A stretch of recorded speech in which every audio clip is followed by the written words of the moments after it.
بسم اللہ الرحمن الرحیم۔ ناظرین، اہل سرسار کی یہ قوم جسے قوم سبا بھی کہا جاتا ہے، اللہ تعالیٰ کی بے شمار نعمتوں کے اندر زندگی گزار رہی تھی۔ یہ قوم ایک عظیم تہذیب و تمدن کی مالک تھی۔ حضرت داؤد علیہ السلام اور حضرت سلیمان علیہ السلام کی باعظمت حکومتوں کے بعد ان کی حکومت زبان زد خاص و عام تھی۔ کہا جاتا ہے کہ یہ لوگ گندم کے مغز سے آٹا پس کر روٹیاں پکاتے تھے، لیکن اس کے برعکس وہ اس قدر اسراف کرنے والے اور ناشکرے تھے کہ انہی روٹیوں کے ساتھ بچوں کا پخانہ صاف کرتے تھے۔ بعد ازاں ان آلودہ روٹیوں کو اکٹھا کر کے ایک پہاڑ بن گیا تھا۔ پھر ایک صالح شخص نے وہاں سے گزرتے ہوئے ایک عورت کو دیکھا جو روٹی کے ساتھ اپنے بچے کے پخانے کے مقام کو صاف کر رہی تھی۔ اس شخص نے عورت سے کہا، تیرے اوپر افسوس، خدا سے ڈر، کہیں ایسا نہ ہو کہ خدا تیرے اوپر اپنا غضب ڈھائے اور تجھ سے اپنی نعمت چھین لے۔ اس عورت نے جواب میں مذاق اڑایا اور مغرورانہ انداز میں کہا، جاؤ جاؤ، گویا کہ مجھے بھوک سے ڈرا رہے ہو۔ جب تک سرسار جاری ہے مجھے بھوک سے کسی قوم کا کوئی خوف نہیں ہے۔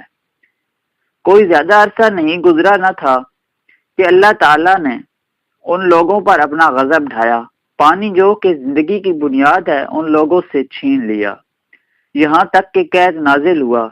بات یہاں تک پہنچ گئی کہ ان کی ذخیرہ کی ہوئی تمام غذا ختم ہو گئی۔ آخر کار وہ مجبور ہو گیا کہ انہیں آلودہ روٹیوں پر ٹوٹ پڑے جو ان لوگوں نے اکٹھی کر کے پہاڑ کی مانند ڈھیر لگایا ہوا تھا، بلکہ وہاں سے روٹی لینے کے لیے صف لگتی تاکہ ہر کوئی وہاں سے اپنے اپنے حصے کی روٹی لے سکے۔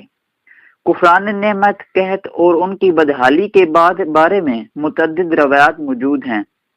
سورۃ نحل کی آیت نمبر 112 اور 113 میں یوں ارشاد ہوتا ہے، اور اللہ تعالیٰ نے اس بستی کی بھی مثال بیان کی ہے جو محفوظ اور مطمئن تھی۔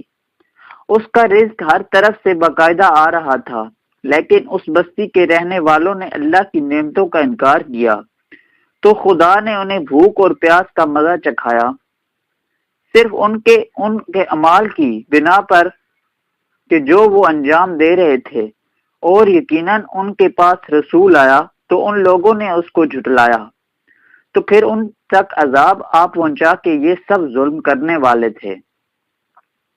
اسی قوم سبا کے بارے میں ایک اور واقعہ بیان ہوتا ہے کہ ان لوگوں نے اپنی زراعت کو بہتر طور پر کاشت کرنے کے لیے پانی ذخیرہ کرنے کی خاطر بلک کے دو پہاڑوں کے درمیان ایک بہت بڑا بند مرب تعمیر کیا ہوا تھا۔ سوراخ اور دوسرے پہاڑوں سے گزرا ہوا پانی اس بند میں آ کر وافر مقدار میں جمع ہو جاتا تھا۔ قوم سبا نے اس پانی سے صحیح طور پر استفادہ کرتے ہوئے وسیع و عریض اور بہت سے خوبصورت باغات لگائے اور کھیتی باڑی کو رونق بخشی۔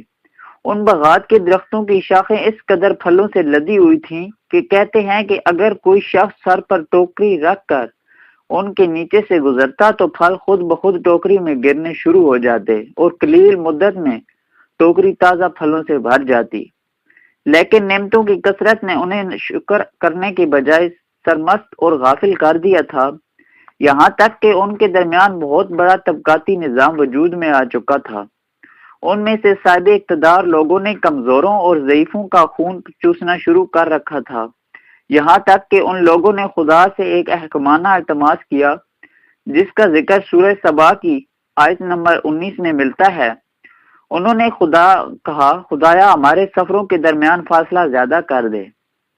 انہوں نے اللہ تعالیٰ سے یہ التماس کی کہ اس لیے کیا تاکہ غریبوں، بے نوا لوگوں، عمرہ اور ثروت مندان کے ہمراہ سفر نہ کریں۔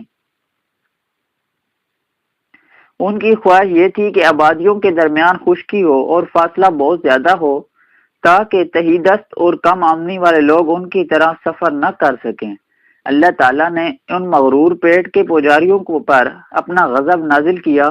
بعض روایتوں کے مطابق ان مغرور لوگوں کی آنکھوں سے دور صحرائی چوہوں نے مورب نامی بند کی دیواروں پر حملہ کر کے انہیں اندر سے کھوکھلا کر دیا۔ ادھر سے بارشیں زیادہ ہوئیں جن کی وجہ سے سیلاب آ گیا اور اس بند میں پانی بہت زیادہ اکٹھا ہو گیا۔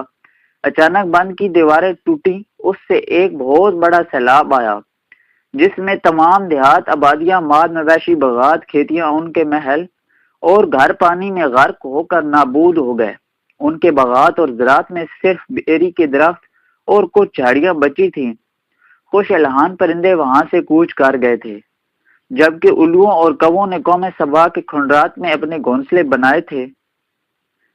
اس بات کا ذکر سورہ سبا کی آیت نمبر 15 اور 16 میں ملتا ہے، اور آخر میں سورہ سبا کی آیت نمبر 17 میں قرآن کریم میں اس واقعہ کا یوں نتیجہ نکلا: یہ ہم نے ان کی ناشکری کی سزا دی ہے، اور ہم ناشکروں کے علاوہ کسی کو سزا نہیں دیتے۔